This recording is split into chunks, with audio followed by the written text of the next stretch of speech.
Welcome to a special edition of Tell Me Your Story, New Paradigms for a New World. I'm Richard Dugan, your host.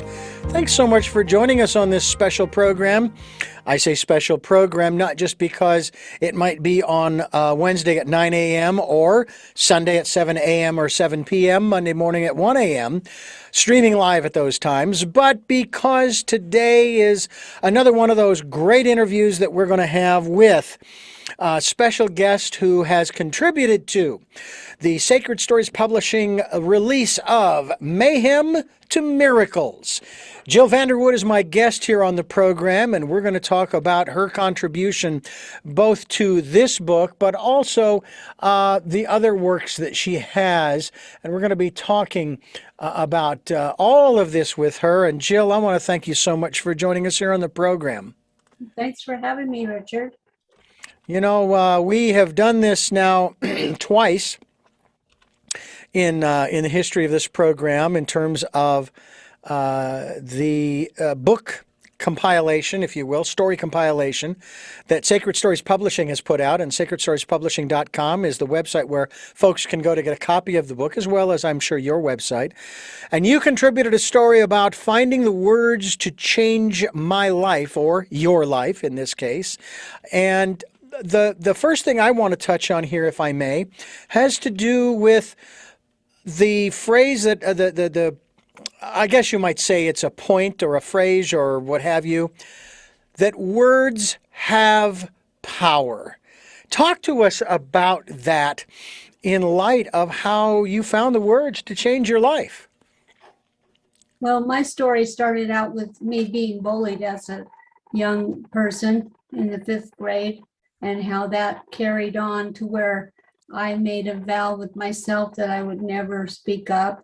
I'd never call any attention to myself. And I had pretty much kept that vow all through school and even to my adult life.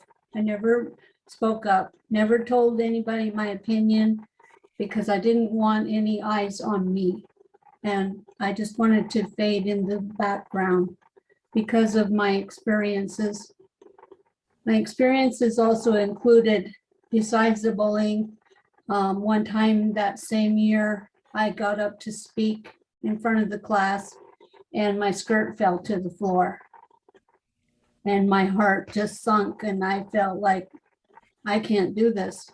And it was in my mind that I really can't speak.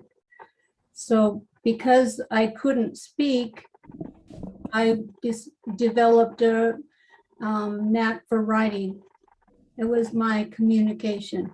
So I wrote down my thoughts. I wrote letters to people. I also wrote in journals. And before long, I realized that I was actually becoming a writer. I was making up stories for my grandchildren, poems for my children, and all through my adult life, I was writing things before I realized I was actually a writer. Wow. I can relate to at least the embarrassment, if you will, of what you experienced in high school, because I was a member of a singing group, the Madrigals. It was a cappella singing group, and we had just gone to lunch. We went to McDonald's, and I had a strawberry shake and a burger and fries. And we went to our next concert after that. And needless to say, keeping it as nice as I can, I did not keep lunch down. Oh. And I was in the front row. So it was, to say the least, very embarrassing initially. And the one sound you heard following that was just ooh in the auditorium. But we all have those experiences, and everybody seems to face them a little differently. Do you feel that you probably wouldn't have become a writer in the way that you have had it not been for some of these experiences? I'm not really sure, because nobody encouraged me to be a writer growing up, except that I was getting better grades in my English classes than I was in math and other things. And whenever I had to write a report for high school for history or something, I always got a better grade for that than I did for anything else. So maybe I was becoming a writer, didn't know it. But once I became a writer and started entering my writing into contests for the League of Utah Writers, I would sit in the audience and I would say over and over to myself, please don't win. Please don't win. Because I knew if I won, I'd have to get up in front of the whole group and read what I had written. So I knew I couldn't do that. So I didn't want to win, but the funny thing happened, I started winning. And I started having to get up. And one time, I guess I got a lot of nerve up, and after my first book was published, it was just a children's book. It's a fantasy, and it's called Through the Rug. And once that book was published, I volunteered to teach a workshop at the League of Utah Writers. There's around 300 members. And I decided, I think I can do this. But then I realized, how am I going to do this? I can't even talk in front of people. So what I did was I went to Toastmasters. I started learning to speak. And I had to do really short talks. So they were 3 minutes. But I got a little bit better and a little bit better. And I never had any trouble writing my talks. So when the time came to teach that workshop, I was in the lunchtime part, and I was talking to other presenters. And they told me we only had 2 people in our class. So I thought, well, I'm going to be just fine. I'll have my sister-in-law and my friend, and I'll do great. And then when I got into that classroom, the room started filling up. And it didn't just fill up in the middle, it filled up all along the sides. And people were even sitting or standing where there wasn't a chair. And I went, oh no, here I go. But what I did was I just kept going. And I kept going, and I did this for a whole hour. And things happened to me, like I had taken an allergy pill so that I wouldn't be wouldn't have that fog in my throat. And it made my mouth so dry that my teeth were sticking to my lip. And I was trying to talk. And then my notes all fell to the floor. And I tried to gather them up, but they were all out of order. Oh. It just seemed like everything went wrong. But after I was finished, I was so happy because I did it. I didn't run out of the room. I didn't give up. I just kept talking and kept going. And I felt like that was a turning point for me because I had actually accomplished something that would have been so hard for me the rest of my life. So writing really has changed me. Well, I know that writing has that effect. I have journals going back to when I was 21, 40 years ago when I started journaling, maybe a little earlier than that. And I kind of go back every once in a while and I read that. I'm going, really? I really wrote that? Come on. Seriously? But that's where I was at the time.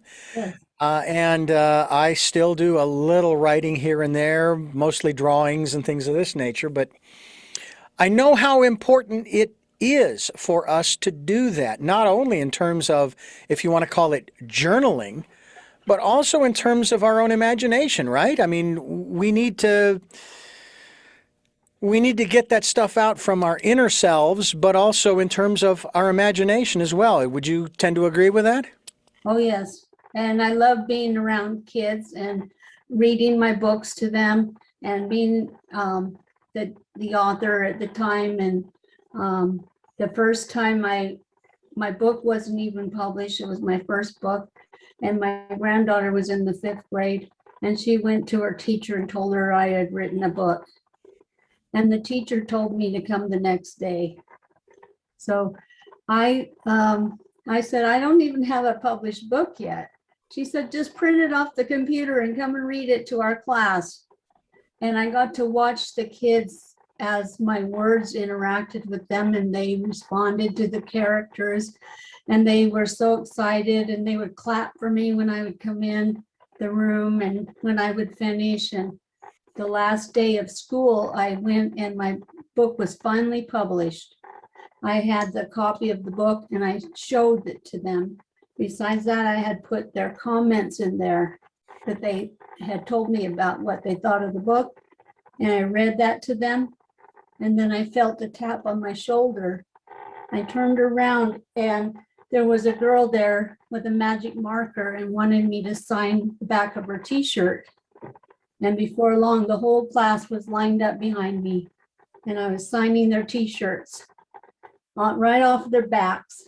And that was my very first time signing my autograph. So watching those kids' faces and knowing what they thought of my book just really changed me too. Well, it's remarkable how we can have certain events in our lives happen that take us from the back of the classroom, as it were, to the front, where people they're recognizing us for not so much who we are, but what we've done. And then, of course, in turn, they learn who we are. And that makes it an even bigger impact. And I think that's fantastic. We are talking today with Jill Vanderwood. She has contributed to the series of stories that are contained in Mayhem to Miracles, published by Sacred Stories Publishing. SacredStoriesPublishing.com is the website where you can find out more about that specific book. You can also go to Jill's website where she's got a number of books that are available, JillVanderwood.com. We're going to be linked to your website as well, Jill, so that people can find out more about you and the work that you do.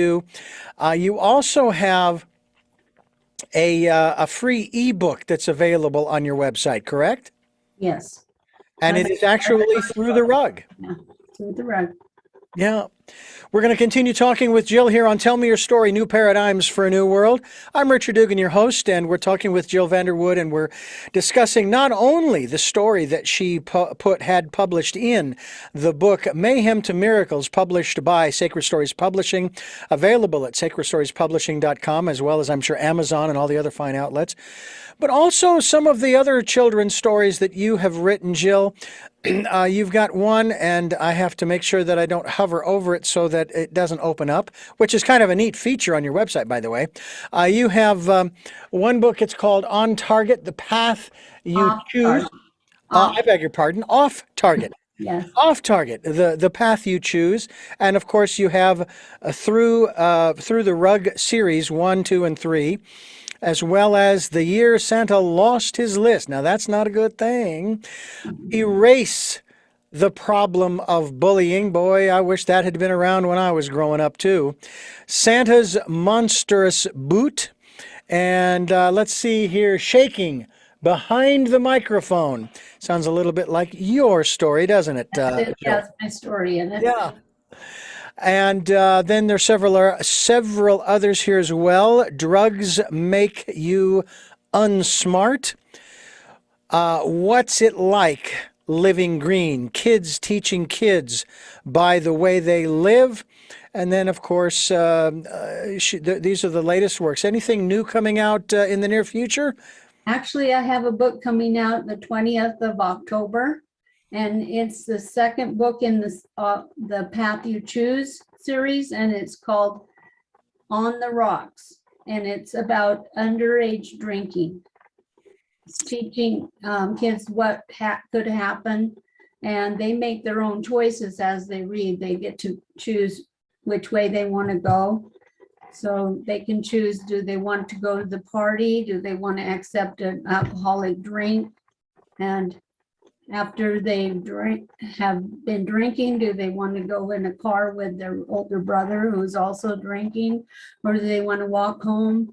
And different ideas that they can figure it out for themselves, what could really happen to them and maybe feel the thing happening. So that's coming out October 20th. And I'm really excited about that. Well, I think that's a good thing, especially considering the problem that we have in this country in particular with not just underage drinking, but just drinking in general, alcoholism. That is just it's just gone nuts, and especially since the start of the pandemic, it has really, I've heard about the volume of sales of beer and wine and other spirits and so forth since the pandemic started. It just went through the roof and that kind of thing. And it's an issue that, I mean, I personally, yes, I drink occasionally, but I don't like to lose control. I just don't. I don't know about you, but it's just not something that's in me. Now, I was fortunate when I was growing up that I had parents that they had moderate drinking, little or no, actually. Mhm. Maybe if there was a party, which they held occasionally with some of their friends that would come over and they would have dinner and play pinochle and that kind of stuff. But and my dad enjoyed his occasional beer. He loved Coors. That was his favorite. So I have to say that I probably was spared that particular trauma. What about you? Is this something that you are able to relate to from personal experience? I can, but it wasn't my own experience. I married young. I married a guy who had a drinking problem, and I didn't even know what that meant before I married him. Nobody had warned me, and it became a real problem, especially once we had children. So one night I had to leave him in the middle of the night with the kids. So I am in contact with him now, but the thing that lingers is that I have 3 children who have also experienced drinking problems and fought that. So I can see, and I can even see it in some of my grandchildren, that it's a family problem and it just keeps lingering. Even though I don't touch a bit of liquor, neither does my current husband, we have had to live through it. Yeah. Now, can you tell me your current husband, has he been through that kind of experience in his past? He was never a drinker, but his father was. Mhm. And then his brother was killed in an accident riding with a drunk driver. So Mm. yes, it's goes through most families in some way. I think kids should learn their family tree because they may never be able to be a social drinker. Maybe it's already in their blood. So Yeah. it's something that can really change and ruin a life if they're not careful. Absolutely. No, you couldn't be more correct on that. We're talking with Jill Vanderwood, and she's a contributor to the book Mayhem to Miracles. When they contacted you, or you contacted them about contributing, how did you decide upon the story that you were going to submit? It just seemed like the story that I wanted to tell because it's kind of what put me here as an author and a speaker and overcoming that, starting with the bullying. And several of the books that I've written have touched on these things, so they're kind of autobiography. And those books, can't even say that word. And then, so I wrote about it in the bullying book. It's an anthology Hmm. and it has my story. And I also wrote about it in the book about shaking behind the microphone, overcoming the fear of public speaking. And the response on the part of Sacred Stories obviously was such that, oh, we want this in our book. We want this in this particular edition, if you will, because this is actually the third in a series that Sacred Stories Publishing has put out. The first was Chaos to Clarity, then Crappy to Happy, and of course now it's Mayhem to Miracles. Yes. And you're familiar with all three of with the other two? I've only read Crappy to Happy, I think it was. Hmm. And I know it was Chaos to Clarity. And when I was reading that book, I was talking to Ariel and telling her I was reading her book. And she said, oh, we would really like to have you in our book, in our next book. Hmm. And then I'm also signed up to be in one about angels that's coming out in March. Oh, wonderful. Well, we But will see about people. having you back to talk about that book and talk about angels, guys. I know that's a big issue for a lot of people, a big part of their lives as well, especially for some of us. For example, myself, I was born and raised Catholic, so angels were a big part. Angels and the saints and so forth were a big part of my growing up. So we'll look forward to that. This is Tell Me Your Story: New Paradigms for a New World. We're talking with Jill Vanderwood here on the program that brings you new paradigms for a new world. We're giving you choices and knowledge of those choices as well to help make your dreams come true. We're looking for those new ways of living. Obviously, the old ways aren't working. Just look around you, and we will come up with those new ways. And Jill is going to help us, I think, through the work that she's doing, especially the children's stories. Do you think that some of the subject matter that you are writing about, and for example, the new book that you have coming out in October, um, how early should we be talking to our kids about some of these serious subjects? Well, I am aiming the book for fifth grade on up. Hmm. And it seems like it's a little bit young, but it really isn't. Because we wrote the book, um, Drugs Make You Unsmarter, Hmm. I interviewed kids from different schools and I asked them if they've ever come in contact with drugs or alcohol. And almost every one of them said that their brother or their cousins had offered it to them, and they were fifth graders. Mm. So some of them had been offered even younger than that. So I thought we better start with that age. And in this book, there's a boy, it's a fiction book, but there's a boy who started drinking when he was 9 years old in the story, because I've read that that's happened. And he started out by sneaking drinks from his parents. People were leaving after a party. The adults would leave a little bit in their glass and he would drink it, and different things like that. So the parents didn't really realize that he was drinking. He says that oh yeah, they don't care, but they really did. But he was the one that was sneaking it. It's interesting. I would have to say that my first experience, I think I was 15. And I was with what I consider to be a good friend of mine. I still do. I haven't heard from him in decades, but nonetheless, I was a paper boy in Phoenix. We were driving around because we kind of hung out on occasion, and he handed me a bottle of beer, and I tried it. It was okay, but, I wasn't real impressed, at that time. Um, I think that was the first time, maybe at 15 or 16, but it didn't mean a whole lot to me, and it wasn't something that I continued any more than anything else. And I've stayed away from a lot of the drug usage because not because it was bad or evil or it would do terrible things to me. It just didn't interest me. I had no interest in it. And I suppose I'm one of the few that It saved your life probably. probably did. It probably did. There are a lot of things in our lives that kind of go that way. I have no interest, in doing this, that, or the other thing. But there are a lot of people who do, and you're right. It can very well change your life and the life of others around you Mhm. in an instant. And I think that that's one of the things. I don't know about you, Jill. I think that's one of the things that, if anything scares me, it's that you're not in your right mind.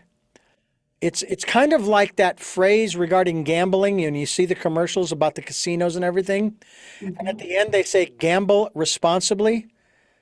Since when is gambling a responsible activity? Well, in a manner of speaking, drinking is kind of the same thing, especially when you do it beyond the boundaries, as my father would say, beyond the boundaries of moderation. Um, you know, And there's usually drinking involved with gambling too. yeah, Yeah. And I don't know what my limits are. And you know what? I don't want to know. I don't either. Need to go there. I can sit and I can enjoy a glass of beer or wine or one of my favorite cocktails without going bonkers, you know? Like I said, I don't like losing control. And maybe that's, I don't know, maybe I'm OCD or something like that, and I have to maintain control or something, or what have you. But that's fine with me, you know. That's not an option for some people. They can't just enjoy one cocktail. Yeah, yeah, Once they start, they just can't stop. yeah. And with many people. So let's talk about one of your other books dealing with, I believe one of them has to do with gun safety. Am I correct? Yes, Talk that's to called off target. which one is off target? Which one of those, what age group is that starting at? Is that fifth grade? I'm starting at the same thing, fifth grade and up. By the time a person is in high school, you know, they're not going to want that message. I mean, they've heard it before but it deals with, it's still a fiction book, but I go through the headlines and I find stories that like Law and Order would do. And I find stories where kids are involved with guns. And then I write about those similar scenarios. And in the book, there's a new kid in town, and it can be a girl or a boy because there's boys and girls in the story. So the reader is the main character. Mm-hmm. So he goes home with a group of kids after the first day of school, and he's seen that one of the guys has been bullied. So while he's at the house, the kid that owns the house brings out a gun, and it's loaded. It's in his mom's nightstand, and he has a choice. Does he want his turn? Does he want to come back tomorrow and shoot the gun at a target? Does he want to go home and tell his parents? Or will he sneak the gun out and take it home so that nobody gets hurt? And so those stories go off from there and branch out. So there's a story about target practice. There's one where they're playing hide and seek and they're shooting the gun, saying when they find one of the kids, but shooting it in the air. And it actually, people start getting hurt, or dogs or different things get hurt, because I want them to feel the realness of that, what can really happen, that it's not fake, it's not playing.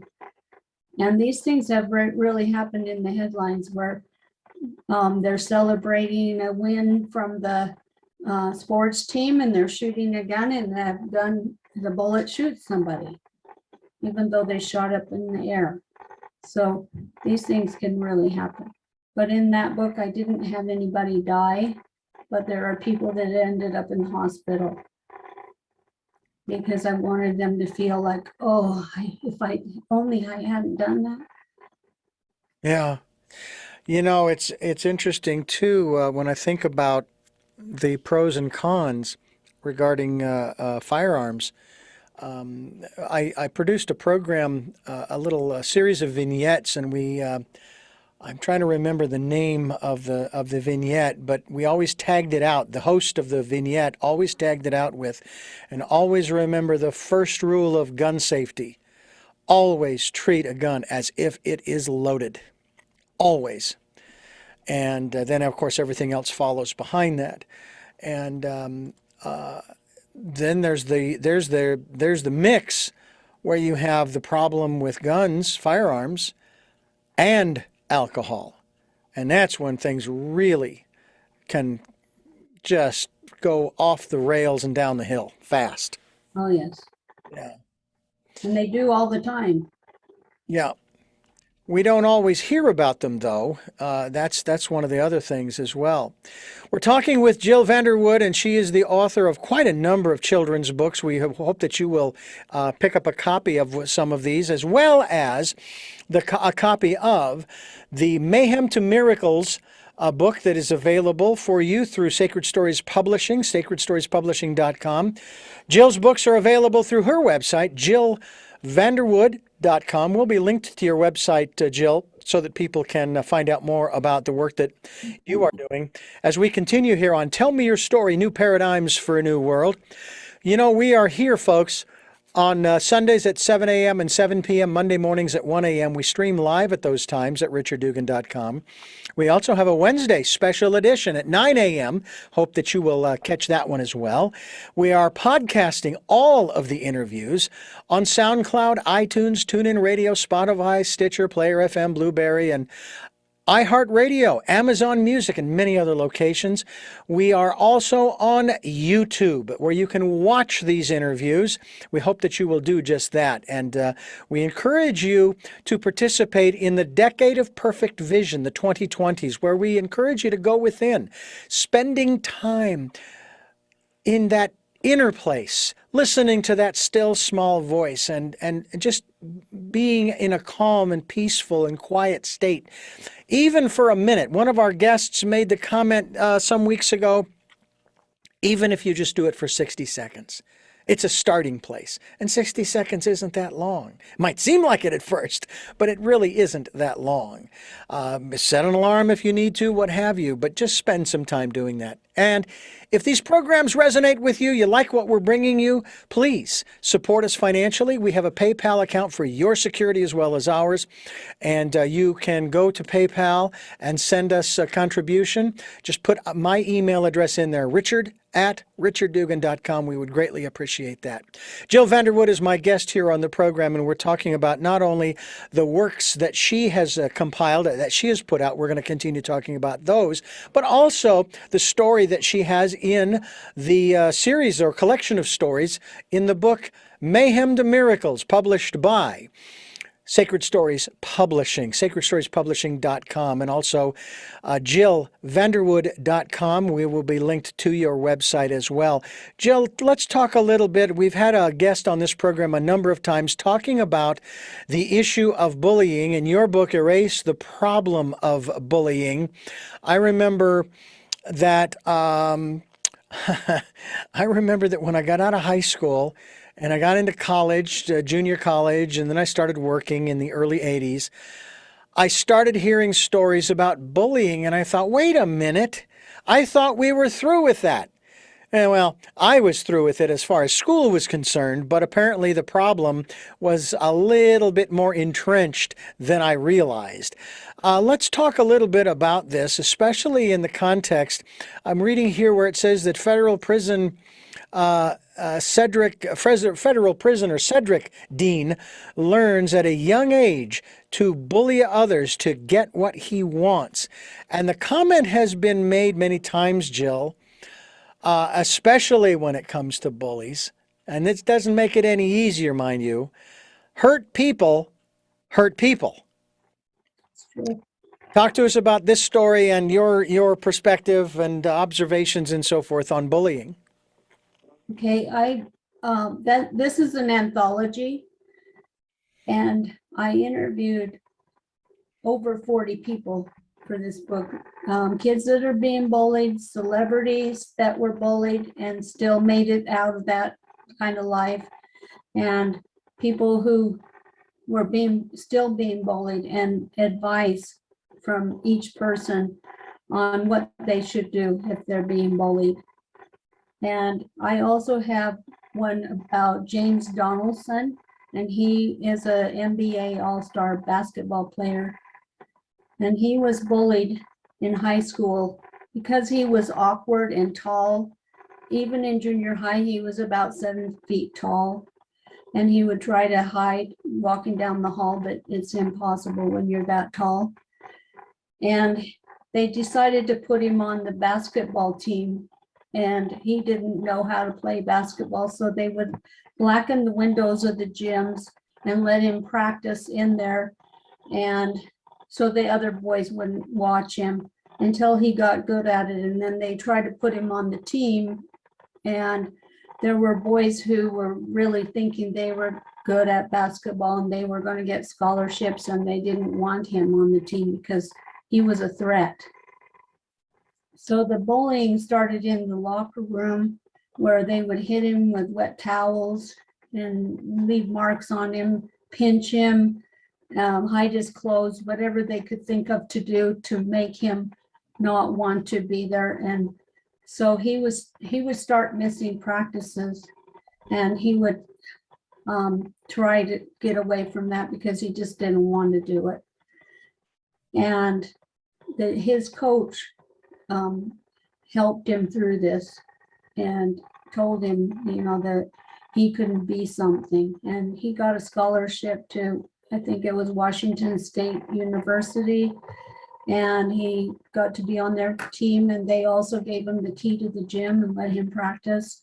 And he played for the Utah Jazz and a lot of other teams, and he became an NBA All-Star. But if he had let the bullying get to him, he would have stopped right in high school. So, Well, I know that one of the lessons I learned being bullied myself in school was that I had to stop getting angry because that was giving them part of what they wanted. They wanted a reaction, and especially upset me.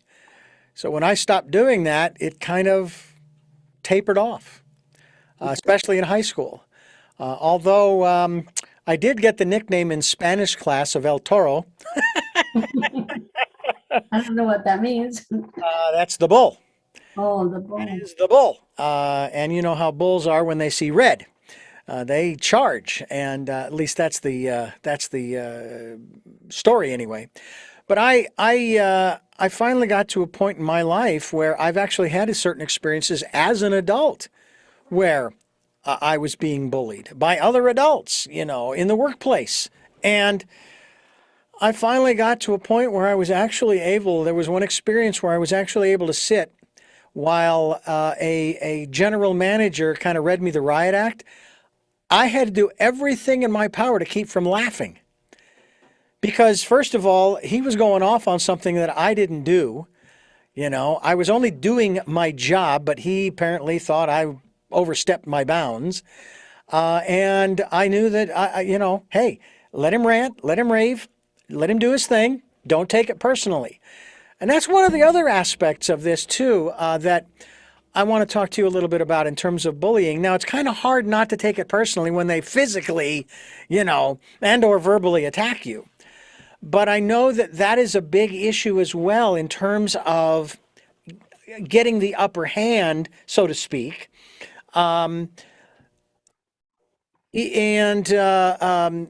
realizing, for example, when I first started driving here in Santa Barbara back in 2006, 7, 8, 9, 10, so forth, I used to get, and this is probably where my high blood pressure comes in, upset with people and the way they drove, and I would just, and I'd honk my horn, and you stupid so-and-so, and da-da-da. Finally, somebody said to me, they said, Richard, you need to understand something. They did not wake up this morning saying, let's get Richard. It's not personal. And that actually did help quite a bit. Adding to that most of these people, especially in the morning, they're half awake. They just got up themselves. They're trying to get from point A to point B.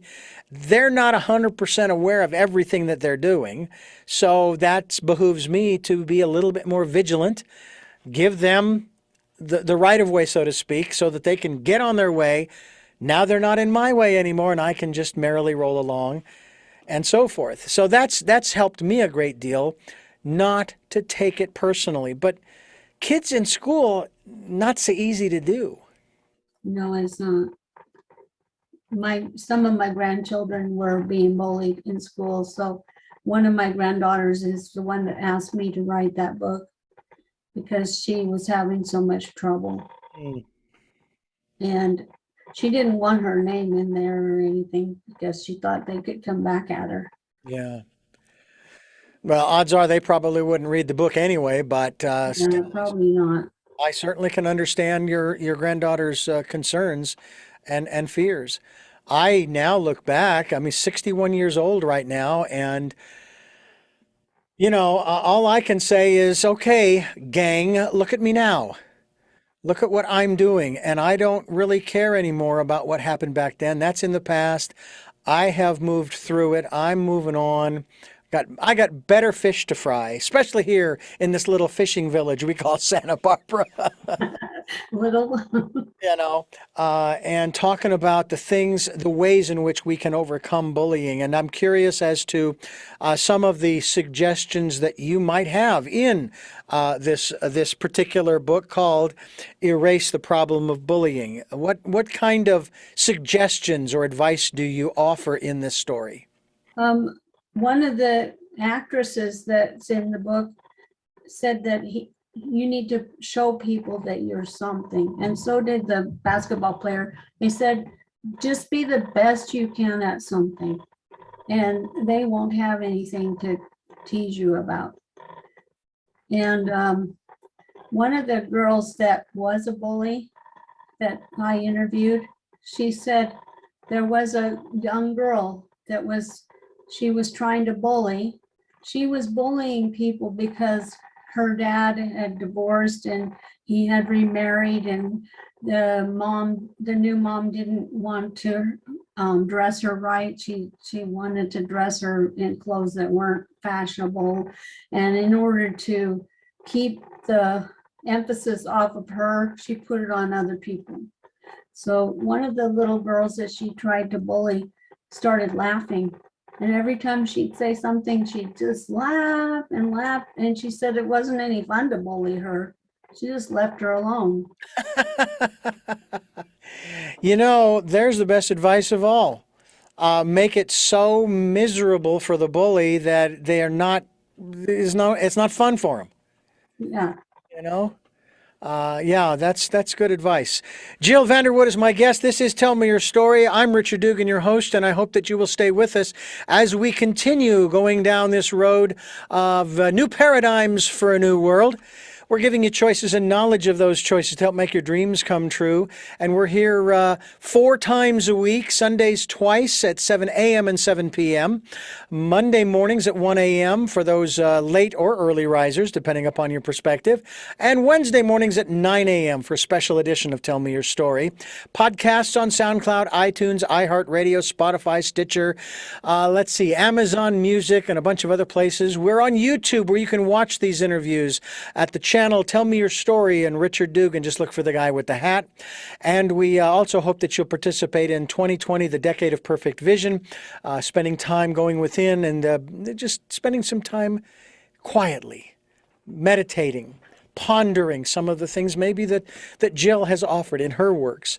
And also go to our guest website, jillvanderwood.com, where we are linked to her website as well, and we hope that you will take a visit there. Also, go to sacredstoriespublishing.com and get a copy of Mayhem To Miracles. I think these stories, they will touch your heart, so I hope that you will do that. We're talking with Jill, and we're talking about a lot of different things. I'm curious about, again, we already know, and you've already shared with us, obviously, that you were bullied in school and so forth, but what about your upbringing? What were you, from a philosophical or a religious perspective, how were you raised? I was raised in a religious family, but I was also number 3 out of 11 children. Wow. We sacrificed a lot. We didn't dress the way everybody else did all the time. As we grew up, we learned to sew for ourselves. So we made a lot of our own clothes. And one time, well, most of the clothes that we got besides that came on our front porch from people that we didn't know anonymously. Mm-hmm. So we had a lot of different ways of getting clothes besides going to the store, and even shoes sometimes. One time I had a pair of shoes that fit me, and they were in style and they were really cute. And I was wearing them walking to school. And then I wore them walking to my Girl Scout troop, which was in a Catholic church. And there was a lump in that shoe and it kept bugging me. I kept taking the shoe off, dumping it out, and I couldn't. So when I got to the Catholic church in the I don't know what the room was called, but it had a couch. I took the shoe off, took it apart, and there was a cigarette in there, Oh, gee. smashed. And I didn't know what to do with it. So I stuck it under the cushion of the couch. And when I was ready to leave, I kept thinking, I can't leave a cigarette in a church. So I put it back in the shoe. And as soon as I got outside, I dumped it out. My goodness. Well, it's interesting how as we grow up, I know that I grew up. Obviously, I was born and raised Catholic, and grew up in what would be considered a middle class home. We didn't want for a lot. My parents, they worked very hard to provide for us, and did a great job at it, I have to say. But there were times when I thought, I think the people down the street are doing better than us, and that kind of thing. But as I look back on it, it's like, I bet you a lot of these families up and down the street thought that we were doing better than them. Yeah.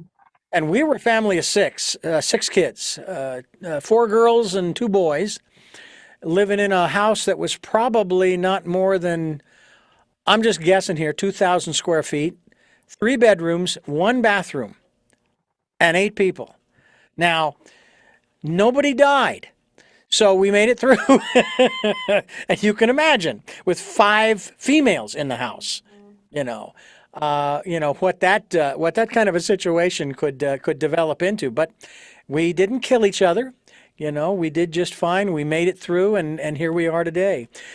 Jill, let me ask you, in regards to some of the other works that you have. Now, you have Through the Rug, which is, and actually that is also a collection of stories as well. I mean, or books. It's 3 at the present time. Yeah.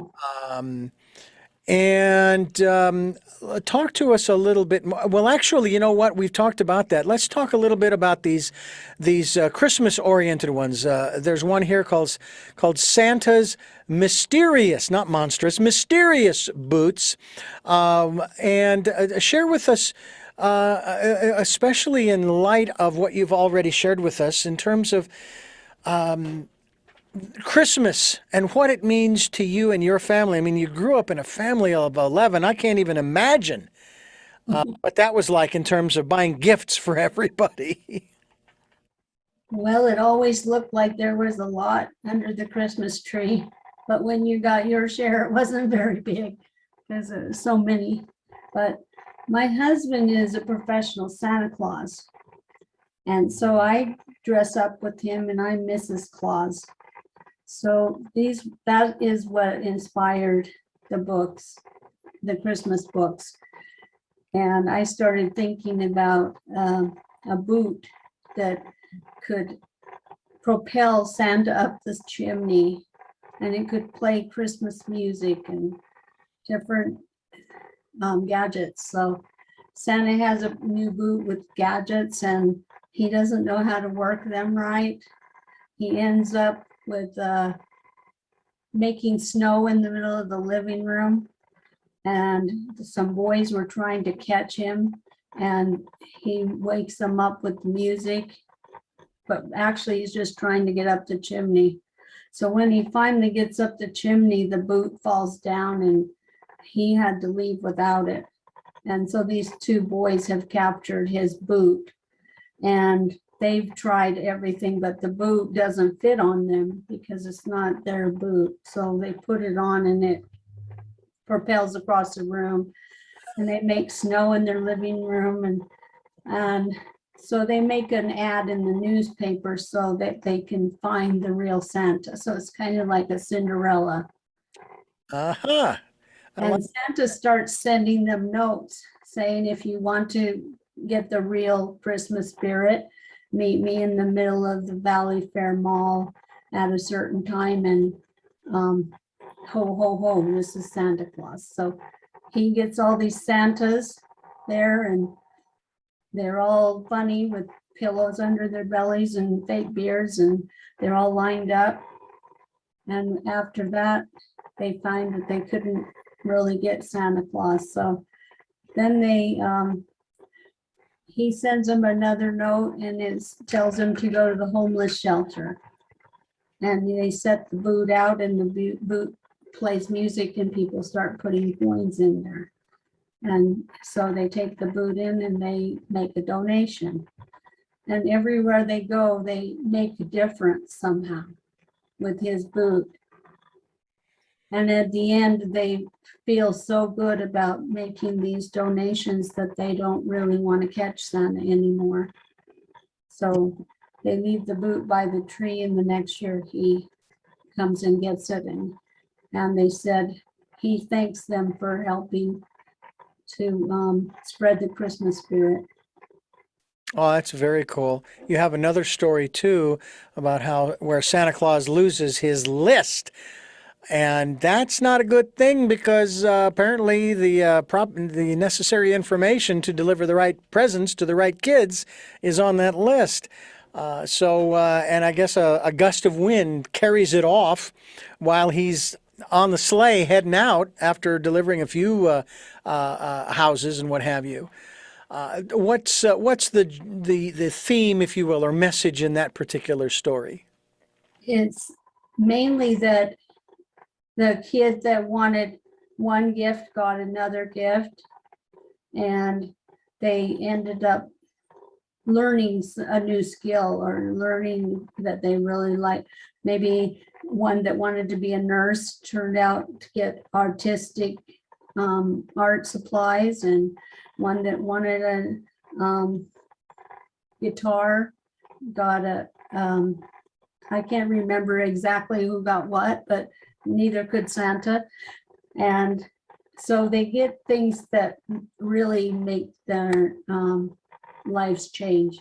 One girl becomes an astronaut, one goes to Paris to paint pictures, one becomes a surgeon because he got an anatomy doll and all these things for doctors. And so they end up finding, even though that could have been a disaster, Santa actually changed people's lives by giving them the different gifts than they asked for. That's very cool.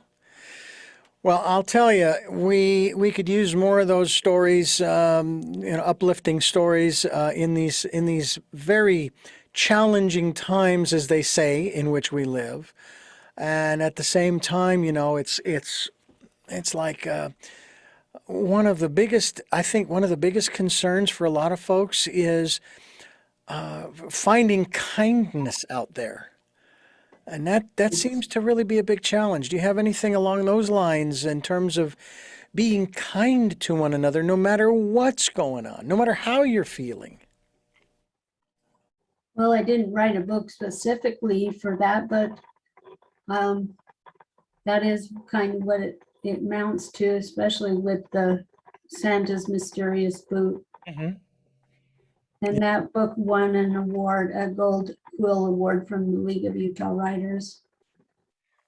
By the way, I'm curious. You mentioned that you didn't really want to submit your writings in the beginning because, I don't want to win. Don't let me win. Don't let me win. And then all of a sudden you're winning. How have you been doing in that regard? Have you been winning a number of awards for the work for the children's books that you've been doing, but that you've been writing? Actually, yeah, yes, especially the book called What's It Like Living Green. I won an Indie Excellence Award, teen, I can't remember what it was, a teen award, and I won a silver quill from the League of Utah Writers and the USA Best Books Award, and I don't know if they have that contest anymore. And then I've won 3 gold quills from the League of Utah Writers, and I won the Writer of the Year award. And then my last book, a couple of my books have won Mom's Choice Awards. So the book called Off Target won a Mom's Choice Award just about a year ago. And that's kind of a prestigious award that they give for moms to approve of the book and school educators and people like that. Well, congratulations on all of those awards. I think that it's marvelous that you are making such a difference in the world these days, especially when it comes to all of the books that you are writing and the ideas that you are putting forth in terms of making this a better place, which is what this is all about, which is what we're all about here on Tell Me Your Story. We're wanting to make this a better place for everybody, and you're covering a lot of ground. Maybe too much. Yet at the same time, the big plus for you is that you have the experience, if you will. You have I should say, yeah, you do. You have the experience when it comes to this whole issue of bullying, to deal with it in terms of gun safety and drugs and of course, the environment and trying to live a more sustainable life without making things worse. I mean, I've often said when it comes to our environment, I don't care we don't have to talk about the science of climate change or any of that stuff. I just say, shouldn't we just clean up our home? I mean, come on. I mean, let's just clean it up. What's the problem? Mhm. It's not that hard to do. Jill Vanderwood is my guest here on Tell Me Your Story, New Paradigms for a New World. I'm Richard Dugan, your host, and we are talking about the work that she has done on her website, jillvanderwood.com, which we will be linked to, as well as the story she has submitted and has been published in the book Mayhem to Miracles, published by the Sacred Stories Publishing Company. SacredStoriesPublishing.com is the website.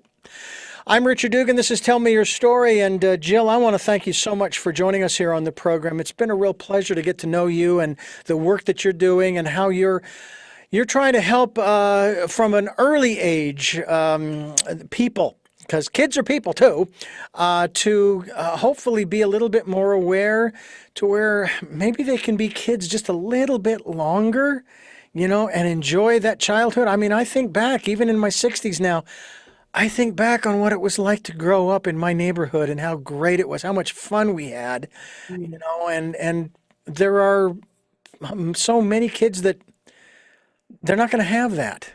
They're just not.